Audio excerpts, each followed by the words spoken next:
Hello everyone, I am Bindu Chaudhary. Welcome to my channel. और जैसा आप जानते हैं, जैसी उम्मीद थी वही पेपर बिल्कुल वैसा है, क्योंकि साइकोलॉजी में मैंने जो आपको करवाया है उसमें से बहुत सारे क्वेश्चन आए हुए हैं, मोस्टली क्वेश्चन है।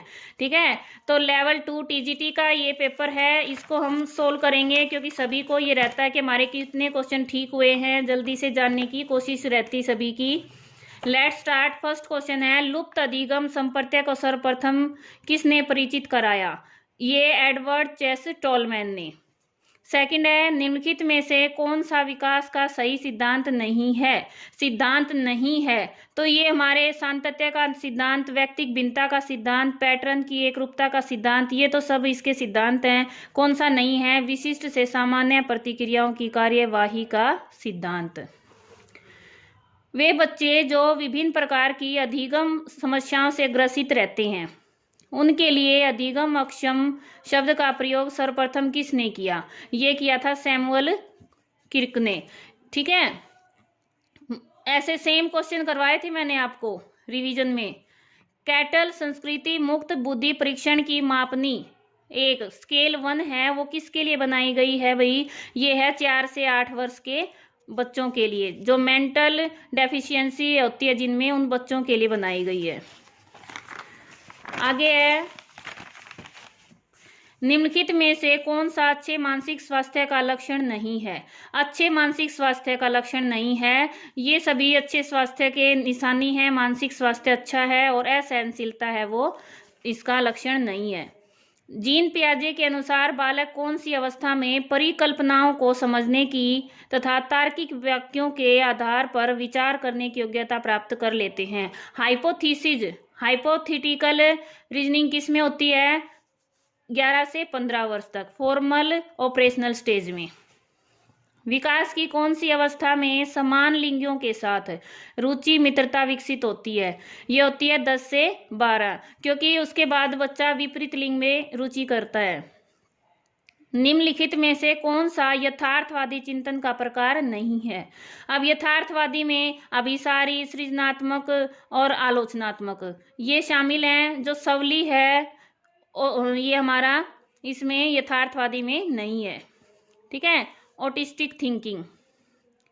निम्नलिखित में से कौन सा मनोवैज्ञानिक मानवतावादी मनोविज्ञान का समर्थक नहीं है? अब मानवता मनोविज्ञान सभी को पता है, ह्यूमनिस्टिक साइकोलॉजी में रोजर्स, मैस्लो और ऑर्थर ये तीनों शामिल हैं, और फ्रायड है वो मनोविश्लेषणवाद के हैं। ऑप्शन ए ठीक हो जाएगा हमारा फर्स्ट वाला। निम्नलिखित में से कौन सा अधिगम अक्षम बालकों का लक्षण नहीं है? ये हो जाएगा हमारा फर्स्ट ऑप्शन, प्रत्यक्षीकरण, परसेप्चुअल इफेक्टिवनेस है, प्रभाविता, वो इसका लक्षण नहीं होता। ठीक है, जीन पियाजे के अनुसार नैतिक विकास की अवस्था, प्रायतः अन्योन्यता का आयु समूह क्या है? ये है 11 से 13 वर्ष तक। जो रेसिप्रोसिटी होती है वो किस में होती है? 11 से 13 वर्ष तक। बिल्कुल एज इट इज क्वेश्चन करवाए हुए मैंने। निम्नलिखित में से कौन सा उपागम अधिगम अयोग्य बालकों के व्यवहार का विश्लेषण कर उनकी अधिगम न्यूनता के मूल कारणों को जानने के प्रयास पर आधारित है? तो इसमें कौन सा आएगा? इसमें हमारा ऑप्शन 1 मनोविश्लेषणात्मक उपागम ये आएगा। अपनी तरफ से आंसर की बनाई है ये। ठीक है,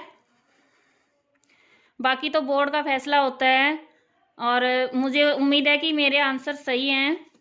निम्नलिखित में से कौन सा मनोवैज्ञानिक आत्मा के विज्ञान के रूप में मनोविज्ञान विचारधारा का समर्थक नहीं है? अब इसमें कौन सा नहीं है हमारा? वुंट है, ये नहीं है आत्मा के विज्ञान के रूप में। ये भी मैंने आपको बताया था, प्लेटो, अरस्तू, डेकार्टे ये क्या हैं? आत्मा के विज्ञान के समर्थक हैं।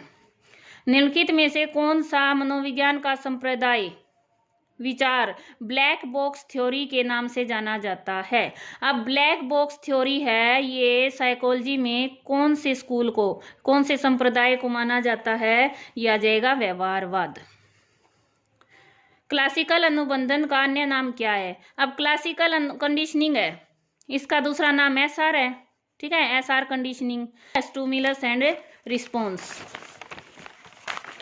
काफ़ी इजी क्वेश्चन लग रहा है मेरे को तो भैया, और बाकी पार्ट मैंने अभी देखे नहीं है, मैंने यही देखा है सबसे पहले, और मुझे बहुत खुशी हुई कि पेपर इतना आसान आया, इसीलिए मैंने जल्दी से आंसर्स के लिए वीडियो बना दी। निम्नलिखित में से कौन सा थॉर्नडाइक द्वारा प्रतिपादित सीखने का प्रमुख नियम नहीं है? अब प्रमुख नियम सभी को पता है, अभ्यास का नियम, प्रभाव का नियम, तत्परता का नियम, ये वाला हमारा प्रमुख नहीं है। निम्नलिखित में से कौन सा मनोविज्ञान मानव के चिंतन, स्मृति, भाषा, प्रत्यक्षीकरण इत्यादि का अध्ययन करता है? अब जो चिंतन से, स्मृति से, इनसे जुड़ा है वो हमारा संज्ञानात्मक मनोविज्ञान होता है हमेशा ही, ठीक है, कॉग्निटिव साइकोलॉजी। निम्नलिखित में से कौन सा पद क्रिया प्रसूत अनुबंध से संबंधित नहीं है? जो हमारी ऑपरेंट कंडीशनिंग है उससे कौन सी टर्म नहीं जुड़ी हुई? तो इसमें हमारा अंतर्दृष्टि, पुनर्बलन, स्वतः पुनर्लाभ, विलोपन, ये 3 तो हमारे जुड़े हुए हैं, और अंतर्दृष्टि है ये किसका है? कोलर का सिद्धांत है, इनसाइट, ठीक है, ये ऑप्शन आ जाएगा हमारा। संरचनावाद के प्रवर्तक कौन थे? अब संरचनावाद के प्रवर्तक कौन है भाई? ये क्वेश्चन भी मैंने आपको करवाया था, शायद याद हो आपको, ये आ जाएगा विलियम वुंट, ठीक है, विल्हेम, इसको कई विलियम कहते हैं, विल्हेम वुंट है ये। अब निम्नलिखित में से कौन सा जन्मजात अभिप्रेरक का उदाहरण है? भूख, ठीक है, जन्मजात अभिप्रेरक हमारा। अब मैं हर क्वेश्चन में नहीं बताने वाली कौन सा मैंने करवाया, फिर ये सोचेंगे कि आप बार बार बोल रहे हैं, इसलिए जल्दी जल्दी आंसर करवा रही हूँ मैं, ठीक है। भय का संवेग किस मूल प्रवृत्ति से जुड़ा हुआ है? ये पलायन, भय होगा तो भाग जाएंगे हम, ठीक है। प्रकार्यवाद के प्रमुख प्रवर्तक कौन थे? William James. निम्नलिखित में से कौन सा व्यक्तित्व का प्रकार क्रेचमर द्वारा नहीं दिया गया है? अब क्रेचमर का कौन सा इनमें नहीं दिया गया है? इसमें ये है कलात्मक, लंबकाय, गोलाकाय, ठीक है, और एक सुडोलकाय। तो कौन सा नहीं दिया इन्होंने? कलात्मक, ये नहीं दिया है। निम्नलिखित में से कौन सा तत्व अभिप्रेरणा चक्र से संबंधित नहीं है? तो नीड, ड्राइव और इंसेंटिव, ये तो इससे संबंधित हैं, संवेग इससे संबंधित नहीं है। मनोविज्ञान की कौन सी शाखा में टेलीपैथी, पुनर्जन्म जैसे क्षेत्रों का अध्ययन किया जाता है? अब जो ये टेलीपैथी, पुनर्जन्म है ना, ये अतीन्द्रिय मनोविज्ञान में किया जाता है, ठीक है, पैरासाइकोलॉजी। नेक्स्ट हमारा परिश्रम प्रियता बनामहीनता अवस्था के लिए एरिक्सन का कल भी पेपर में आया हुआ था, आज फिर आ गया है। एरिक्सन ने कौन सा आयु समूह बताया है? तो इन्होंने कौन सा बताया है? 6 से 11 साल तक। गंभीर मानसिक मंदता वाले बालकों की बुद्धि लब्धि क्या होती है? अब इसमें क्या पूछा है इन्होंने? गंभीर, जो सीवियर है ना, मेंटल रिटायर्ड, उनके बारे में पूछा है। तो इसकी जो है ये आ जाएगी हमारी 20 से 35। नेक्स्ट है हमारा निम्नलिखित में से कौन सा रचनात्मकता की प्रक्रिया, प्रोसेस है इसकी, ठीक है, प्रोसेस ऑफ क्रिएटिविटी का सही तार्किक क्रम है? इसमें क्या आ जाएगा हमारा? सबसे पहले क्या करते हैं हम? तैयारी करते हैं, प्रिपरेशन, फिर इनक्यूबेशन, ठीक है, उद्भवन भी बोलते हैं इसको, परिपाक भी, इंग्लिश में देख लेते हैं आप, देखो, प्रिपरेशन, इनक्यूबेशन, फिर है इनसाइट, फिर सत्यापन, वेरिफिकेशन सबसे लास्ट होता है। ये हमारा ऑप्शन 3।